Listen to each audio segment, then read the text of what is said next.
Today, I'm going to present a project that I have spent many years on during my postdoc at Karolinska Institute. It was basically one of my main projects. And this is a project about how cells in different places might make different choices. This project's not completely done, and in fact, we have a preprint up, but it's not fully published yet. Hopefully soon. But if anyone wants to take a look, this is the bioRxiv preprint. So I would like to start the talk off with a quote that I found in this textbook, which I love, because I'm really a skeletal developmental biologist, and I love bones. And at the first page of this book, the author starts presenting this quote about why people love bones so much, why people are fascinated with bone and bone development. And he says that it can be understood when we reflect how of a great of example bone provides of the way in which, from apparently very simple things, by studying them, we can find more complex problems. And if we pursue these problems further, we can go straight to the fundamental nature of life itself. So that's my shout out to the skeletal biology community. And on that note, I would really like to point out that the embryo starts off as a very simple thing, and it gradually becomes more elaborate, more complex, and then we end up with these structures that are so intricately shaped, like our appendicular skeleton and our cranial skeleton.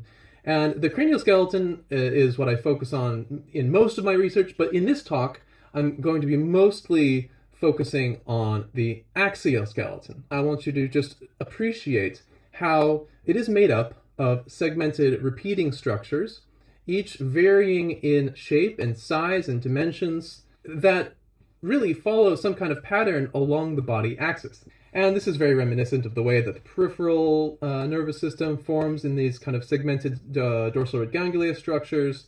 And you can see even in the DRGs, they're getting bigger along as we go more anteriorly. The same with the bones. And so a big question is, how is this pattern of shapes occurring? And of course, at some level, this comes from the contribution of progenitor cells, right? Progenitor cells will divide and give rise to any given structure in the body during development. So in the case, for instance, of the neural crest, the neural crest gives rise to all of our cranial bones. It produces mesenchyme. The mesenchyme forms the bones in the cranial part. And it also gives rise to different neurons. So to look at the contribution of progenitors, a way of thinking about it, which is quite common, has to do with this tree model where we have a hierarchy with stem or progenitor cells at the top, and there's this series of events of decisions that occur. If a cell originally could make A, B, or C, eventually it has to decide to make C, to make some bones, for instance. Now, the problem with a model like this is we end up with just a cell in a cell type. But it doesn't really explain the contribution of a progenitor cell per se, because progenitor cells divide as well as differentiate over time. And it's the combination of these events that actually allow the cell at an early stage to contribute to a structure at a later stage. So if we were to measure the genealogy of a dividing and differentiating cell as the diversification process occurs, so for instance, here's the first state of the cell, and it has divided and some differentiation occurs, and at the very final state, we can count up the number of cells. Here we have a bias towards the red cells. These are the ones that it made the most of, let's say. So it's biased towards the red.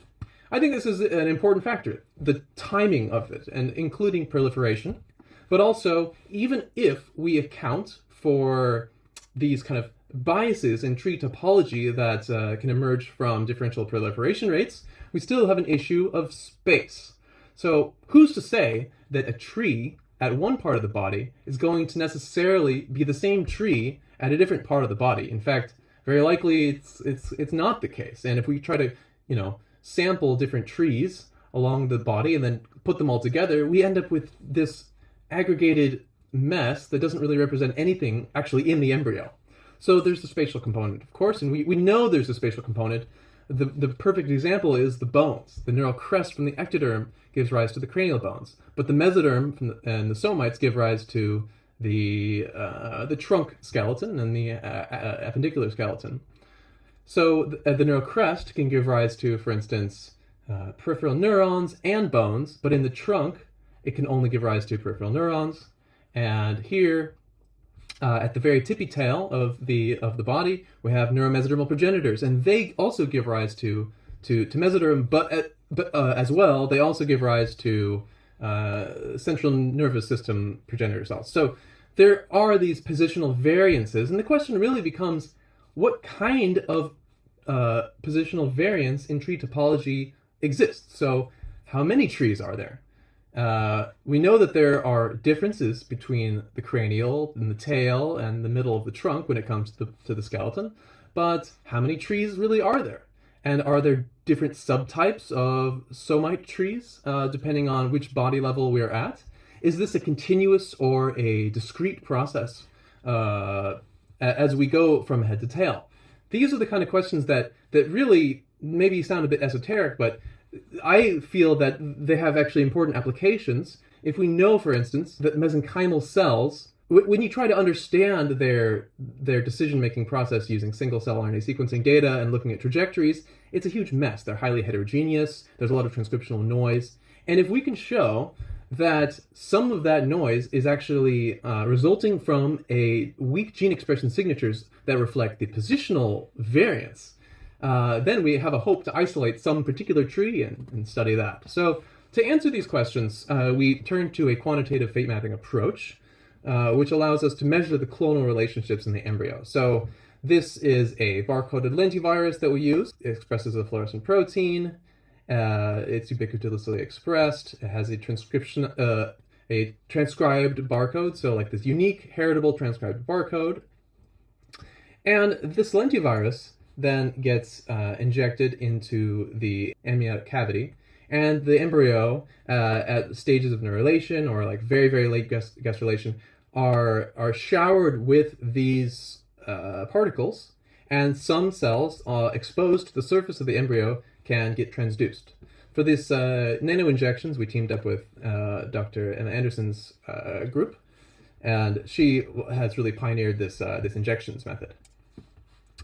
So if we then let these progenitor cells, which are now barcoded, diversify over time and create clones, if we harvest them somewhere around E13, then it's enough time for us to be able to afford sequencing rather complete clones, while still having given enough time for the cells to differentiate as they would.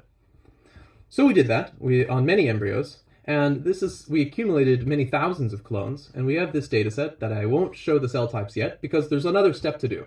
We need to figure out how to handle this clonal data. And my co-first author and I, we thought for a long time what to do about this. And he came up with a very brilliant idea of basically learning clonal context from transcriptional neighborhoods. So we take cells that are barcoded, we find their nearest neighbors that are also barcoded, and we can create these paired data sets of clone, context clone, clone, context clone, and then feed this into a very simple single layer neural net.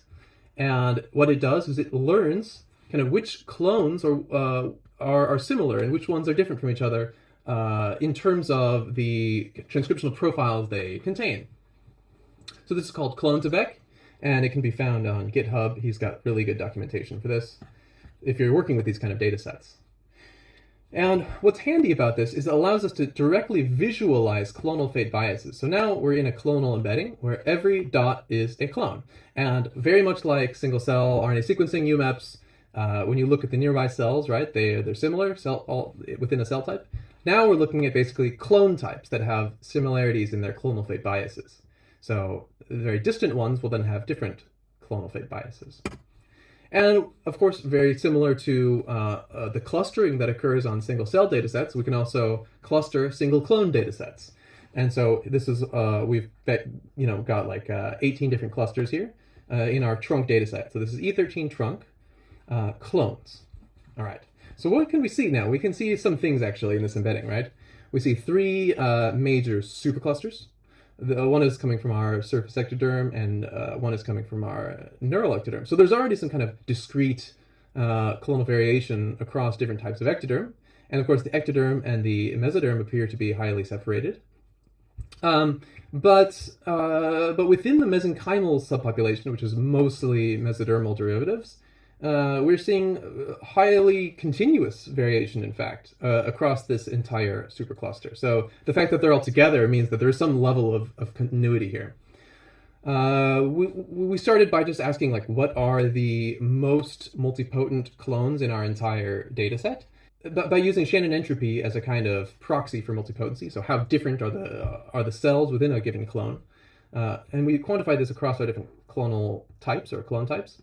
It appears that, for instance, surface ectoderm is highly restricted, whereas over here at the tippy tail of our mesenchymal supercluster, we're seeing the most multipotent clones in the entire body. So what are they?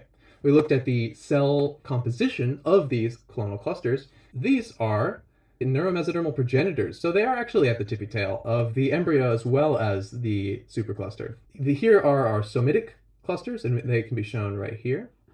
And just as a point, the reason why I know these are NMPs is because they give rise to the mesodermal cell types, but they also give rise to CNS and in some cases some neurocrest derivatives as well. So these are at the tail. So what's really driving this variation in clonal fate biases? Because we see here a lot of these somatic derivatives or the Semitic clones are containing many of the same cell types, but just varying in the proportion in which they do so.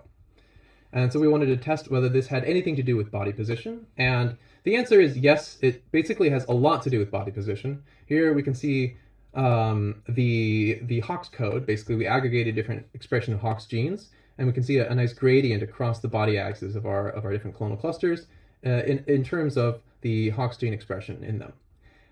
We also verified this by sequencing lower and middle trunks separately. We see that these are really more near the head or the tail, as expected. And when we train a model to actually predict the position of the clones in this embedding, just based on a few genes, we find that the top most highly informative genes often are Hox genes. So, of course, this makes a lot of sense.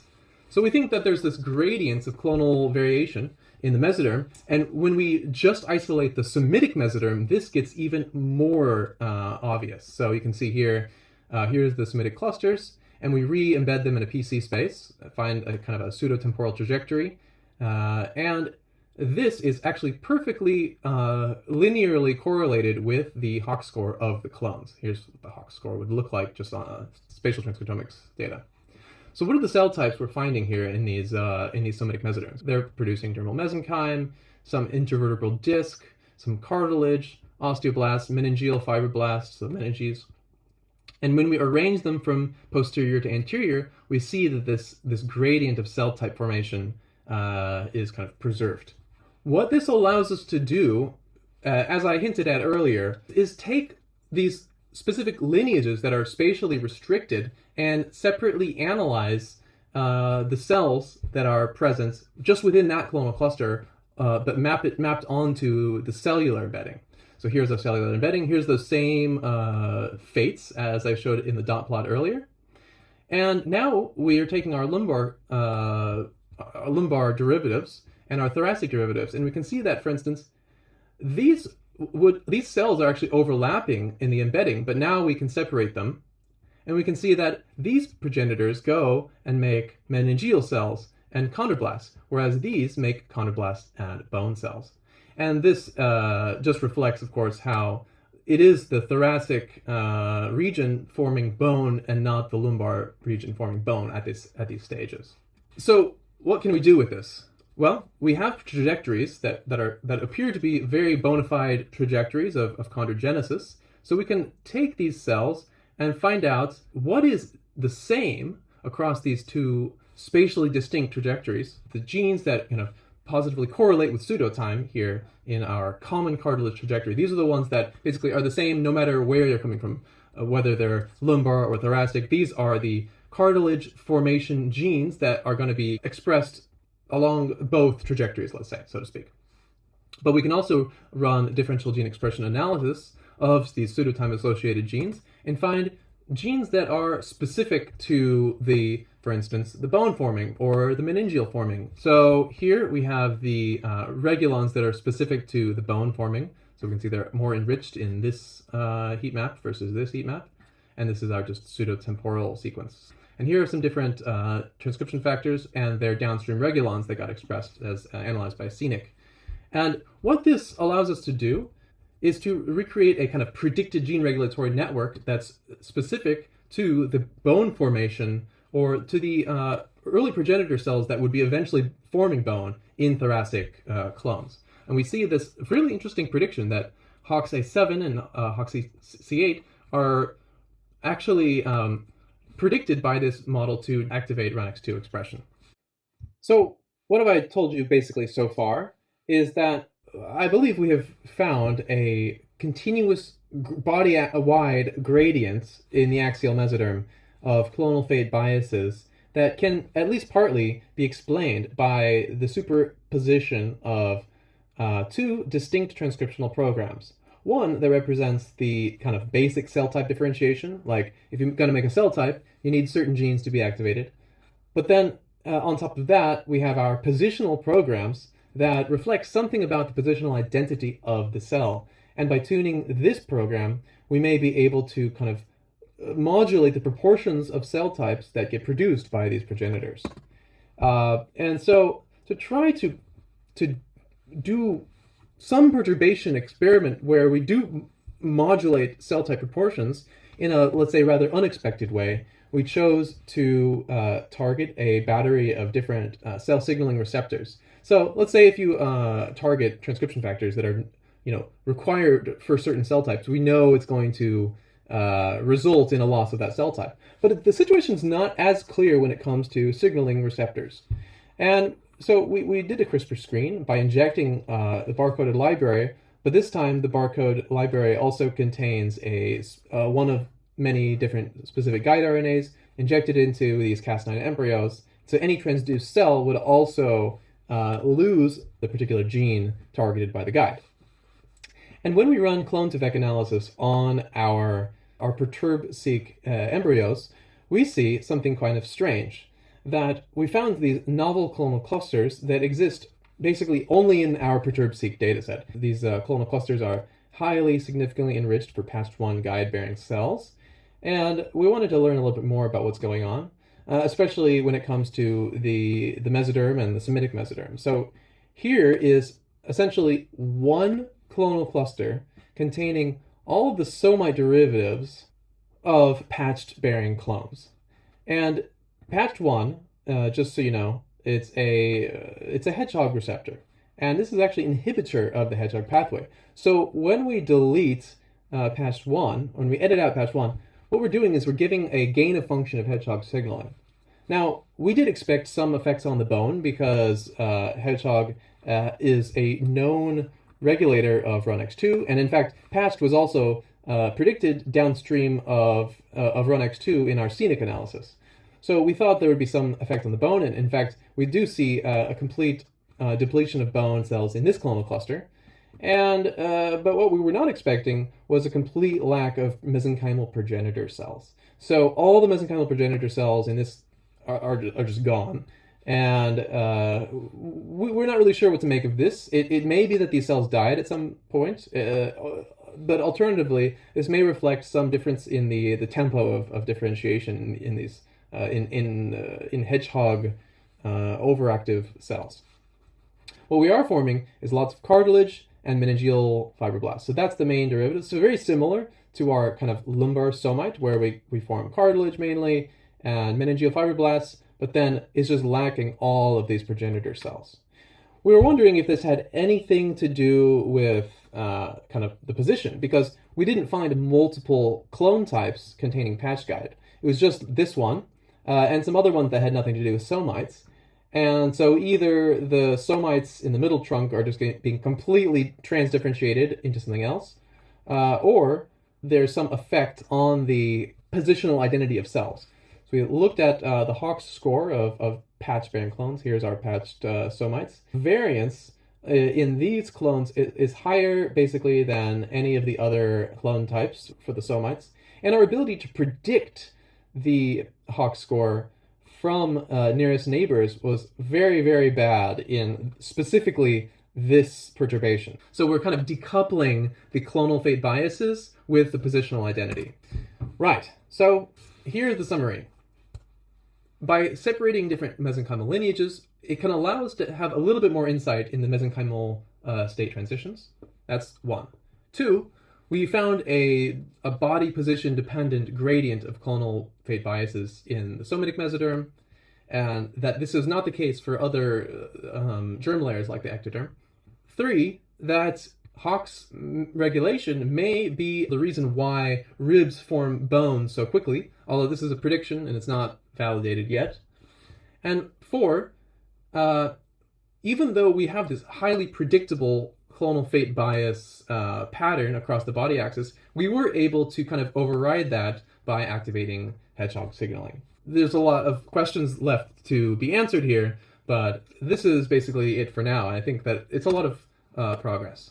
So thank you to everyone in the lab and the collaborators and the funding and the core facilities that were used. And thank you to the organizers for allowing me to present this talk.